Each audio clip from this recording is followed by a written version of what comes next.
Hello friends, welcome to our channel. ഇന്ന് ഞങ്ങൾ ചെറിയൊരു യാത്ര പോകുവാണ്. ചെറിയ യാത്രയല്ല, വലിയ യാത്രയാണ്. മണ്ണാറശാല ശ്രീ നാഗരാജ ക്ഷേത്രത്തിലേക്കാണ് പോകുന്നത്. കേരളത്തിലെ അതിപുരാതനവും അന്താരാഷ്ട്ര പ്രശസ്തവുമായ നാഗരാജാവിനുള്ള ഒരു ക്ഷേത്രമാണ് ആലപ്പുഴ ജില്ലയിലെ ഹരിപ്പാട് സ്ഥിതി ചെയ്യുന്ന മണ്ണാറശാല ശ്രീ നാഗരാജ ക്ഷേത്രം. കട്ടപ്പനയിൽ നിന്നും ഞങ്ങൾ 6:30 ആയപ്പോൾ ഇറങ്ങി 10:45 ആയപ്പോഴേക്കും അമ്പലത്തിലെത്തിയിട്ടോ. ഇപ്പം ഞങ്ങൾ അമ്പലത്തിൻ്റെ ഏകദേശം അടുത്തെത്തിയിട്ടുണ്ട്. ഇനി ഇവിടെ നിന്ന് കുറച്ച് ദൂരം കൂടി ഉള്ളൂ. ഒത്തിരി നാളത്തെ ആഗ്രഹമായിരുന്നു കേട്ടോ മണ്ണാറശാല നാഗരാജ ക്ഷേത്രത്തിൽ ഒന്ന് വരണം എന്നുള്ളത്. എന്തായാലും അത് ഇപ്പോഴാണ് സാധിച്ചത്.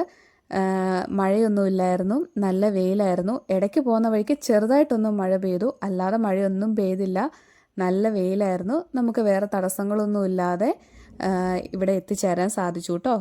9 ഏക്കർ പ്രദേശത്തായി നിറഞ്ഞു നിൽക്കുന്ന കാവുകൾക്കുള്ളിൽ കിഴക്കോട്ട് ദർശനമായാണ് മണ്ണാറശാല ക്ഷേത്രം സ്ഥിതി ചെയ്യുന്നത്. നാഗദേവതകളുടെ വിശ്വാസികൾക്ക് ഒരു പ്രധാന തീർത്ഥാടന കേന്ദ്രമാണ് മണ്ണാറശാല ശ്രീ നാഗരാജ ക്ഷേത്രം. ക്ഷേത്രത്തിലെ പ്രധാന പൂജകൾ ചെയ്യുന്നത് മണ്ണാറശാല ഇല്ലത്തെ തലമുതിർന്ന സ്ത്രീയാണ്. വലിയമ്മ എന്ന പേരിലാണ് ഈ പുരോഹിതയായ അന്തർജനം അറിയപ്പെടുന്നത്. നാഗരാജാവിൻ്റെ അമ്മയുടെ സ്ഥാനമാണ് ഈ വല്യമ്മയ്ക്ക് സങ്കല്പിച്ചിരിക്കുന്നത്. തുലാമാസത്തിലെ ആയില്യത്തിനാണ് ഇവിടെ പ്രാധാന്യം. ഒരിക്കൽ മഹാരാജാവ് തിരുമനസ്സുകൊണ്ട് എഴുന്നള്ളാൻ തടസ്സമുണ്ടായതിനാൽ അദ്ദേഹത്തിൻ്റെ റിക്വസ്റ്റ് മാനിച്ചാണ് കന്നിമാസത്തിലെ ആയില്യം മാറ്റി തുലാമാസത്തിലെ ആയില്യം ആഘോഷിക്കുന്ന രീതി തുടങ്ങിയത് എന്നാണ് ഐതിഹ്യം പറയുന്നത്. കന്നിമാസത്തിലും തുലാമാസത്തിലും നടത്തുന്ന ആയില്യ പൂജകൾ 12 ദിവസങ്ങൾ നിറഞ്ഞു നിൽക്കുന്ന പൂജകളാണ് ഉള്ളത്. രാവിലെ 5 മണിക്ക് നട തുറക്കും, 12 മണിക്ക് നട അടയ്ക്കും. വിശേഷ ദിവസങ്ങളിലും ഞായറാഴ്ചകളിലും 1 മണിക്കാണ് നട അടയ്ക്കുന്നത്. വൈകുന്നേരം 5:30 നട തുറന്ന് 7:30 നട അടയ്ക്കും. ഞങ്ങൾ 3-ാം ഓണത്തിൻ്റെ അന്ന്, അവിട്ടം നാളിൻ്റെ അന്നാണ് മണ്ണാറശാല വന്നത്. അന്ന് 1 മണിക്കായിരുന്നു നട അടയ്ക്കുന്നത്. അങ്ങനെ ഞങ്ങൾ അമ്പലത്തിൻ്റെ അടുത്തെത്തിയിട്ടോ. അമ്പലത്തിൻ്റെ ഉള്ളിൽ തന്നെ പാർക്കിംഗ് ഉണ്ടായിരുന്നു. ഞങ്ങൾക്കത് അറിയത്തില്ലായിരുന്നു. അതുകൊണ്ട് പുറത്താണ് പാർക്ക് ചെയ്തത്. അതിനുശേഷം ഉള്ളിലേക്ക് നടന്നു പോകുകയാട്ടോ ചെയ്തത്. നല്ല തിരക്കായിരുന്നു. എന്നാലും ഉള്ളിൽ നല്ല സ്പേസ് ഉണ്ടായിരുന്നു കേട്ടോ വണ്ടി പാർക്ക് ചെയ്യാനായിട്ട്. ഞങ്ങൾക്കിത് അറിയത്തില്ലായിരുന്നു. അതുകൊണ്ട് പുറത്താണ് പാർക്ക് ചെയ്തത്. ഇനിയിപ്പോൾ അമ്പലത്തിലേക്ക് നടന്നു പോകുവാണേ. കുറച്ച് ദൂരം നടക്കാനുണ്ട്.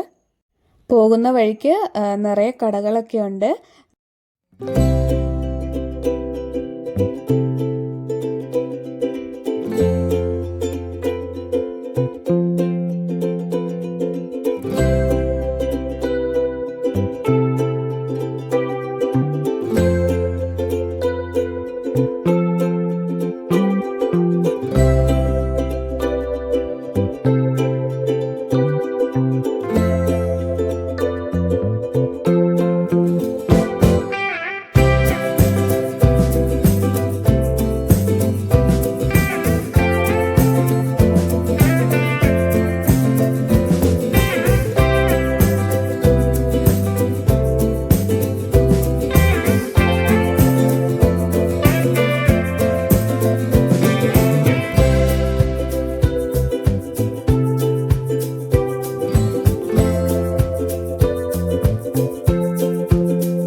വഴിപാട് കൗണ്ടറുകളൊക്കെ ഫ്രണ്ടിൽ തന്നെയുണ്ട്. നമുക്ക് നടയിൽ സമർപ്പിക്കാനുള്ള വഴിപാടുകൾ ഇവിടെ നിന്ന് എടുക്കാം.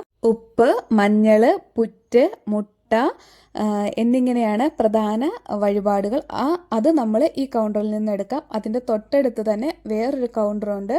ഇവിടെ നിന്ന് നമുക്ക് 100 പാലും അങ്ങനെയുള്ള വഴിപാടുകൾ ഇവിടെ നിന്നാണ് എടുക്കുന്നത്. 100 പാലും നമ്മൾ വഴിപാട് എഴുതിച്ചതിന് ശേഷം നമുക്ക് ഇവിടെ ഓഫീസുണ്ട്. അവിടെ നമ്മുടെ അഡ്രസ്സ് എഴുതിയിടണം. അപ്പോൾ അവർ നമുക്ക് വീട്ടിലേക്ക് വഴിപാട് ചെയ്തതിൻ്റെ പ്രസാദം അയച്ചു തരൂ കേട്ടോ. 100 പാലും വഴിപാട് നമ്മൾ എഴുതിച്ചാലും ആയില്യ പൂജയുടെ അന്നാണ് ആ വഴിപാട് ചെയ്യുന്നത്. അതിന് ശേഷമായിരിക്കും അവർ നമുക്ക് പ്രസാദം അയച്ചു തരുന്നത്. മക്കളില്ലാതെ വിഷമിച്ച ഇല്ലത്തിലെ തികഞ്ഞ ഭക്തയായ അമ്മയ്ക്ക് മകനായി നാഗരാജാവായ അനന്തൻ അവതരിച്ചു എന്നാണ് കഥ. കഥ നമുക്ക് വിശദമായി കേട്ടാലോ? സന്താനങ്ങളില്ലാത്തതിൻ്റെ ദുഃഖവുമായി കഴിഞ്ഞിരുന്ന ബ്രാഹ്മണ ദമ്പതികളായ വസുദേവനും ശ്രീദേവിയും സന്താനലബ്ധിക്കായി സർപ്പരാജാവിനെ പൂജിച്ചു വരികയായിരുന്നു. ഈ സമയത്ത് നാഗരാജാവിൻ്റെ അധിവാസ സ്ഥലത്ത് കാട്ടുതീയുണ്ടായി. തീയിലകപ്പെട്ട സർപ്പങ്ങളെ ദമ്പതികൾ പരിചരിച്ചു. ദമ്പതികളുടെ പരിചരണത്തിൽ സർപ്പദൈവങ്ങൾ സന്തുഷ്ടരായി. കാട്ടുതീ അണഞ്ഞ് മണ്ണാറിയശാല മണ്ണാറശാലയായി എന്നാണ് ഐതിഹ്യം. മന്ദാരച്ചെടികൾ നിറഞ്ഞ ശാല മണ്ണാറശാലയായെന്നാണ് മറ്റൊരു ഐതിഹ്യം. ശ്രീദേവി അന്തർജനം 5 തലയുള്ള സർപ്പശിശുവിനും മനുഷ്യ ശിശുവിനും ജന്മം നൽകിയെന്നും മനുഷ്യ ശിശു ഗൃഹസ്ഥാശ്രമത്തിലേക്ക് കടന്നപ്പോൾ സർപ്പരൂപത്തിൽ ഇല്ലത്ത് സഞ്ചരിക്കാൻ കഴിയില്ലെന്ന് പറഞ്ഞ് നാഗരാജാവ് ശാന്തമായ ഏകാന്ത സങ്കേതത്തിലേക്ക് നീങ്ങിയെന്നുമാണ് ഐതിഹ്യം. ക്ഷേത്രത്തിന്റെ ഉള്ളിലെ വീഡിയോയൊന്നും ഞാൻ എടുത്തില്ല കേട്ടോ. അത് എടുക്കാവോ എന്ന് എനിക്ക് അറിയത്തില്ലായിരുന്നു.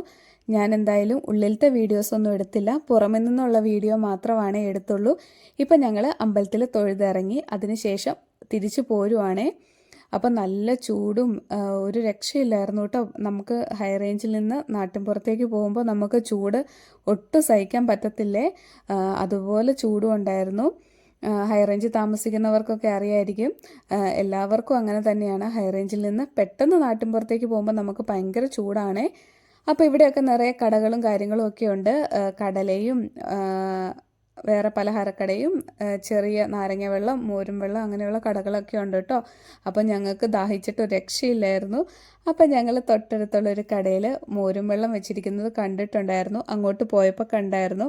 അപ്പോൾ തിരിച്ചു വരുമ്പോൾ അവിടെ കയറി മോരും വെള്ളം കുടിക്കണം എന്നൊക്കെ പറഞ്ഞാണ് പോയത്. അപ്പോൾ ഞങ്ങളിത് ഈ കടയിൽ കയറി അവിടെ നിന്ന് ഒരു നാരങ്ങ വെള്ളമല്ല മോരും വെള്ളം കുടിക്കാൻ വേണ്ടി കയറുക കേട്ടോ. അപ്പോൾ ഒരു ഗ്ലാസ് വാങ്ങിച്ച് നല്ലതാണെങ്കിൽ പിന്നെ വാങ്ങാമെന്നൊക്കെ പറഞ്ഞാണ്, ഒരെണ്ണം മതി എന്നൊക്കെ പറഞ്ഞു. ആ ചേട്ടനോട് ഒരു ഗ്ലാസ് മോരും വെള്ളമാണ് പറഞ്ഞത്. പക്ഷെ നല്ല ടേസ്റ്റ് ആയിരുന്നു കേട്ടോ. വലിയ ഗ്ലാസ്സും ആയിരുന്നു.